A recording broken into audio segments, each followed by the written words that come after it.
Kung island hopping ang inyong trip nga adventure karong weekend, sa Siargao Island, dili lang usa, kundi tulo ka island ang pwedeng kaadtuan sa usa ka island hopping activity. Uban na nato ang atong water adventure lover kapuso dinhi sa May Mindanao. As a water adventure lover, dili jud ko magsawa og island hopping. Labi na during this time nga kilom-kilom ang panahon ug dili kaayo init. Busa, off we go to Siargao Island sa Surigao del Norte para sa among island hopping adventure sa dili lang isa but 3 islands. First stop, Guyam Island. Perfect for snorkeling ug swimming. Doing this with my childhood buddies is a bonus as we reconnect. Ilabi na tung nag-adto mi sa Coral Garden. Grabe kanindot ang coral reefs. Next stop, Naked Island.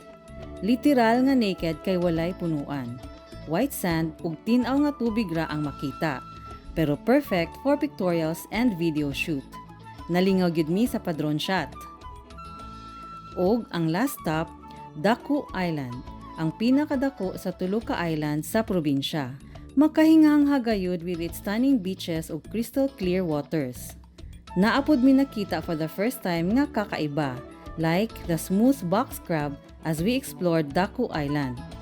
Og syempre, ang the best dinhi ang among budol fight. Indeed, there's more to explore in Mindanao. Ubani ko ninyo sa sunod. Ako, si Rosel Antoniano, and this is my Mindanao.